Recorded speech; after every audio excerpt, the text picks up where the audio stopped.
Felischa Marye is here. What's up, Felischa? How are you? Hey, I'm well. Thank you very much. So let's start with the thing that everybody in Chicago wants to know most. What part of the city are you from? South Side. What neighborhood? Yes, 88th and Racine is where I grew up. Ooh, Then okay. my adult years was in like Kenwood, Oakland, Hyde Park area. Yeah. That's what's up. Yeah. So you're here today because, not just because you're from the city of Chicago, you're doing big things. Yes. You know what I mean? If anybody out there is listening to this or watching this video and you have an opportunity and you've seen the Netflix series 13 Reasons Why, you are responsible for that show. I didn't create that one, but I was a writer on it. A writer on So the there show. was a different creator, showrunner, Brian Yorkie, who was nice enough to see and I guess had a good eye because he saw talent and he hired me. He was my first job writing for a show. Is that difficult? You know, it's not. Is it just it's something not for difficult. you that's second nature? It's to write for someone else's show is better when you get the show. Like I remember reading his pilot and thinking, the pilot for 13 Reasons Why, first season, and thinking, this sounds like a version of me, like this writing style, the way he told the story. Mm-hmm. And I noticed that about anyone that I work with, that I write for, is that our writing styles are similar. So I get their tone, and because you're really trying to write like they do. So you want it to sound seamless, like one voice. And so you almost have to get inside the showrunner and the creator. Luckily, I have my own show now, so people have to do that with me. But it's only hard, I guess, if you have to be on the same page as that creator, or think similarly, or bring something to that script. Get into their mind. Yeah, exactly. Well, since you mentioned it, let's talk about it, because you do now have your own show. Everybody can check it out on BET+. The name of the show is Bigger. Bigger. Now, this is your creation. This is your baby. This is my baby, yes. So I want to get into Bigger. I want to go back a little bit further, though. And what was it about you just as a person that led you into just being a writer in general? I think it was writing always came easy for me. Like whenever I wrote something, whether it be a paper or a short story in high school or whatever it was, it always got a good response. And sometimes even when I didn't completely research for like a research paper topic, I was able to make it sound good enough that it ended up passing. You know what I'm saying? Right. I'm like, okay, well, I guess I can hoodwink people in my writing, so I must be pretty good at it. So, but I never had written that much creatively, even when I graduated from college and started in like PR. That's a big part of PR is writing. Right. But you're writing press releases, which is a little different. Again, it came easy to me, but I didn't know if I could turn it into like formal storytelling, like narrative storytelling. So how do you get from having the talent for writing to being able to do it professionally for shows? Yeah, well, I tried to teach myself for a while. When I decided, you know what, I ran away from my own dream to be in Hollywood and to work in the film and TV industry. I couldn't hide from it anymore. By my mid-30s, I was like, okay, so I have everything I thought I wanted, that I planned to get. You write this list in your 20s when you're so smart about life, of course. Supposedly. Right, about what you want. And then I got those things by the mid-30s, pretty much, and none of them made me happy. So I was like, well, what can I do? I don't know. I don't want to be an actress anymore. I used to want to do that. So I was like, well, I know I can write, kind of. So I can write, because I could do that on the side and still have my day job. So I started experimenting writing and teaching myself, buying screenwriting books. Thought I was learning, but quickly realized I still wasn't writing on a professional level, because I wasn't writing enough, because my job and career was taking too much time. So what I ended up doing is, after a couple of years doing that, trying to teach myself, I decided to just go all in, because I knew I had to be in LA if I was serious about it. So I took the risk of applying to UCLA, like a top film school, not thinking that I would get in. And I didn't get in the first time, but I got an interview, because I half-ass did the... Can I say ass? Yeah. I said it twice. I said it twice, so I hope so. I half-ass put together this application, not believing, because they only accepted 30 people a year. Like, what's the chance I get in the MFA screenwriting program of, like, arguably one of the best screenwriting schools in the world? And then I got an interview, and I said, what now? Interview? Oh, no, so... And then it's a numbers game, so I didn't quite make it, but it was really hard to even get an interview. And so I thought they must have seen something to get me an interview. So the next time I really focused on the application and went all in and got accepted. and then quit my job, and because it's a full-time program. So I picked something that forced me to go all in. But then I knew I could took out student loans, which I'm still paying back. Yeah, right. I'm almost finished. I knew I could take out student loans and live off of. I just needed a way to live while I learned. So and to focus on it 100%, and that was my avenue. That's an expensive way to do it, because film school is not. It's like being a lawyer, you know what I'm saying, or like studying to be a lawyer, but still, it was worth it. Yeah. And so that's how I started. Absolutely. So let's talk about it. Let's fast forward a little bit. You have the new show, Bigger. Yes. BET Plus is where people can see it.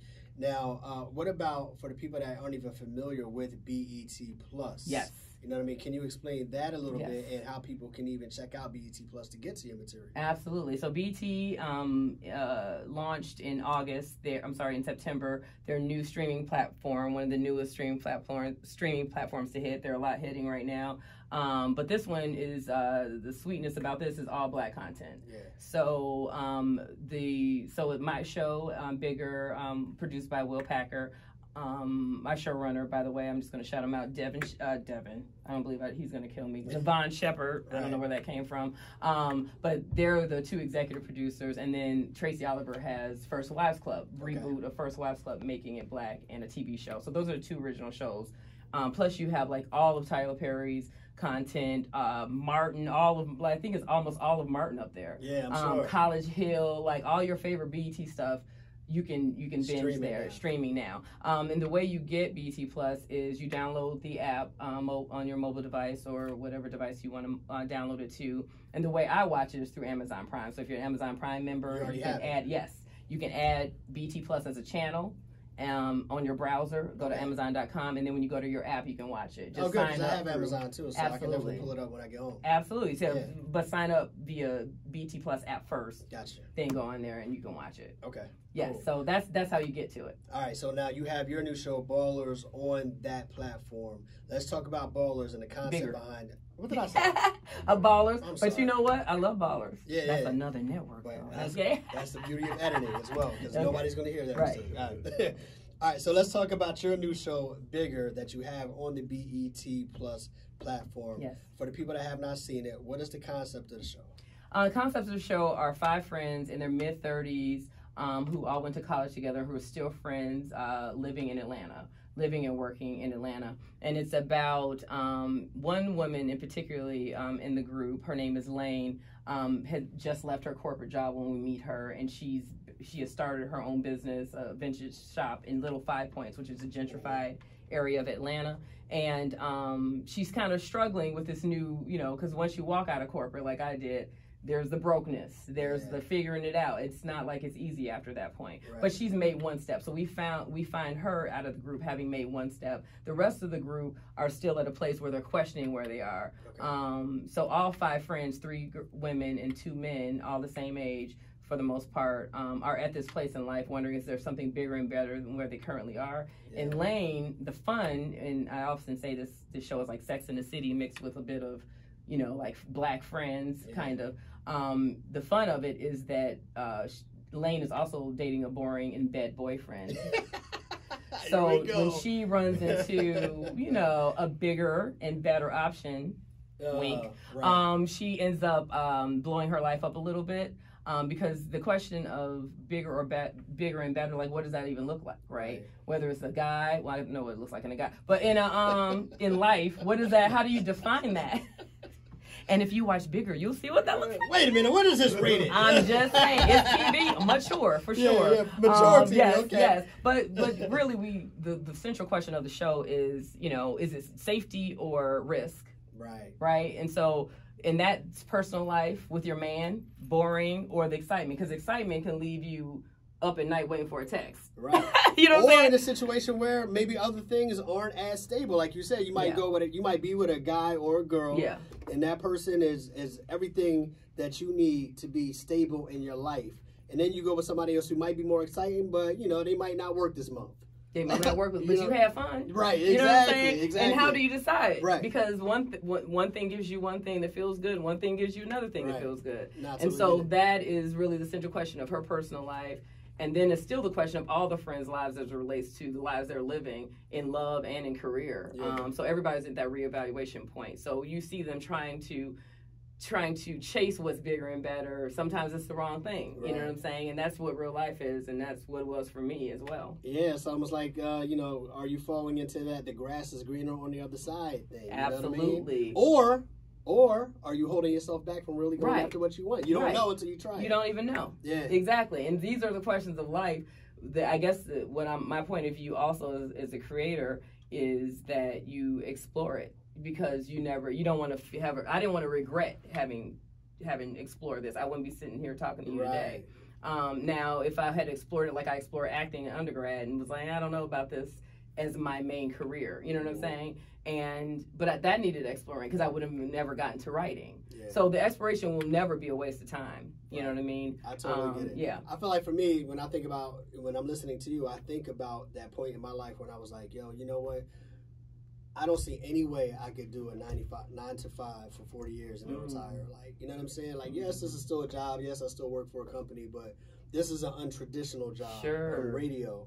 I didn't know it was going to be radio, but I knew I couldn't do sitting in this cubicle for 40 hours a day or 40 hours a week. I know I couldn't do that, so I get it. Like, I understand the thinking and the pattern behind it, because you do want to be stable, but you got to go for it sometimes. Absolutely. Yeah, no doubt. That's the really gist of the show. So it's sexy and crazy. That bigger and better part is definitely what people are tweeting about right now. How are you doing as a Black woman in Hollywood? Actually, I was lucky enough to come at a time where there was a content boom because of the outlets. There are endless outlets. Like, there's another network streaming service announced every week, it seems like, these days, right? So the good, people complain, it's crowded, but the good news is there's more opportunity for storytelling. And so the more outlets, because when there were only a few, it was only the same few people working with those networks.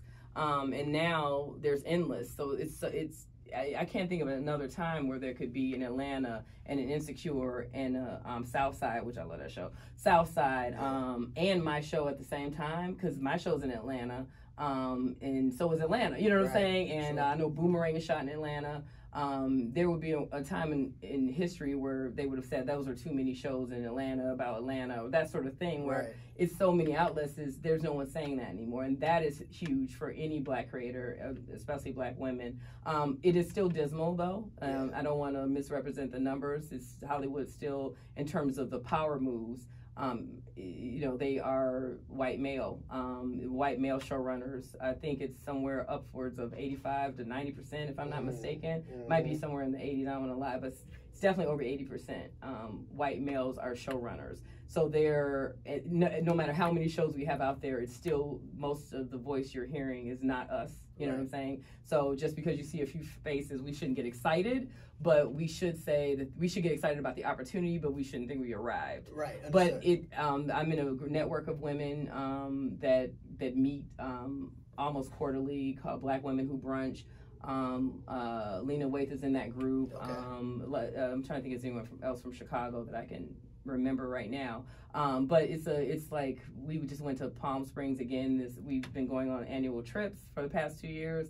And that's a great group of women working in television. Right. Hollywood Reporter did a big article on us end of last year in December.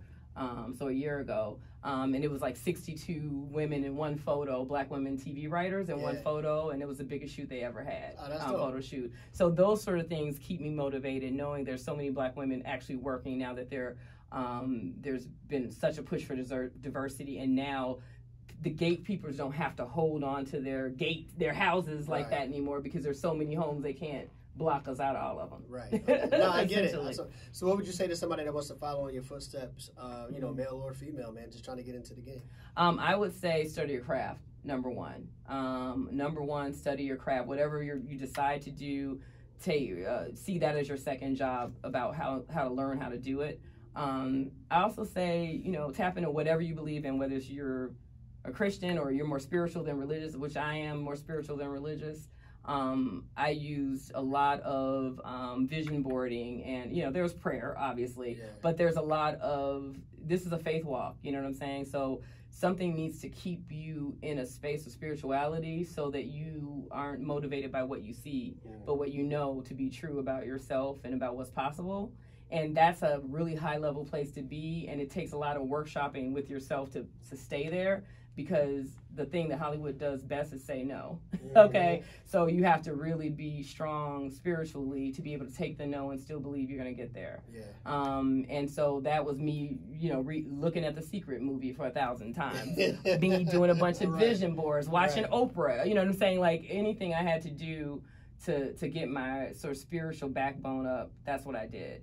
And then I would say, just take it seriously and don't half do it. Don't go all in where you're living out of your car necessarily on purpose. Like there are stories about that. Like try to plan it as much as you can, but you're gonna have to sacrifice something. You can't like pursue the dream and then have everything you already had. You have to let go of something in the hand and put something new in it, as they say. So.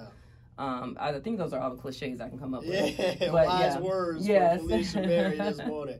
All right, so listen, let's do this, man. For the people that need to see it, they haven't seen it, they want to catch up. I know you still have some episodes left to release. How can people? When can people? Well, it's when it's released actually, but it's other than released that, now. Yes. You can watch it at any time. You can watch Bigger at any time. Right. You can start watching it now. Right. And in the last episode, it's 10 episodes. It's a comedy, 30-minute. Comedy, and the last episode airs next Thursday. So episode 9 aired today, dropped today, and then 10 drops. The finale drops next Thursday.